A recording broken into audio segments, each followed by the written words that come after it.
In the Acts of the Apostle, we find out that the church was spreading, and Paul had fled from Jerusalem after becoming a Christian, after he had been down to Damascus. And he went back, he was sent down to Tarsus, which is on the Turkish mainland. And then people started becoming Christians. And people started becoming Christians in Antioch, followers of Christ. Gentiles and Jews alike would become disciples. And so Barnabas, the son of encouragement, was sent down from Jerusalem to Antioch, and he looked for a helper.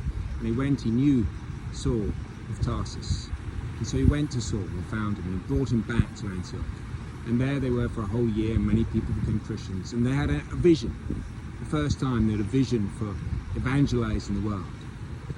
And they left. They were sent out, they prayed, and they went to Cyprus.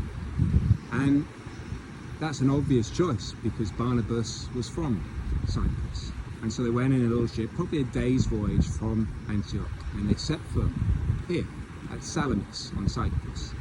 And they set foot here, and it's a big city. Maybe 100,000 people were here.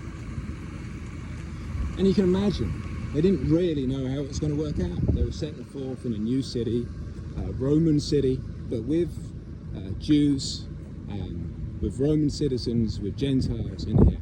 And they came into this big city, which knew, who knows how much about Jesus. And they came to this city, and they walked through the columns, and they walked through the market, and perhaps they started talking about Jesus Christ, this Messiah that had come, the Messiah that had been expected for so long. And they walked through the city, and this is, I believe, is kind of the market spaces of the city. And they walked through, and they came through to this extraordinary gymnasium,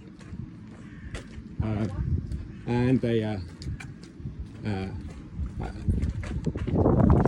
this extraordinary gymnasium where young men would train for sports, perhaps training up for the Olympics in Rome, in Athens, which was still running in the Roman period. And they'd walk through this field of columns, and being Barnabas's hometown, he was probably still the lead speaker. He's introduced as the first person in Salamis, and he would come through into this space. And after speaking a little while, there would be people who were interested. We know from when Paul went to Athens that people were interested in what they were speaking about, and they would want to gather them together to hear the latest news of what was happening, and this news about this new religion, this new sect of Judaism that was being talked about all over the world. And so they came through, and they would have been invited, perhaps, we hope, to go and speak in the amphitheater. And the amphitheater was a big place, and you can imagine the trepidation as they walked, as Paul and Barnabas and John Mark, who accompanied them, walked through the streets of Salamis, going towards the amphitheater to speak about the Lord Jesus Christ, the Messiah.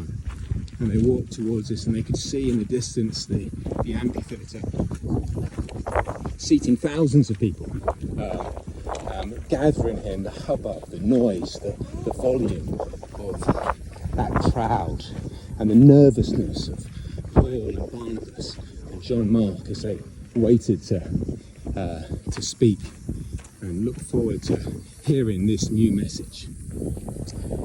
And this is it. We know that Paul and Barnabas and John Mark came here, and it was a success, that people listened and people became disciples of Jesus Christ. We know that it worked here, the first destination on the first missionary journey.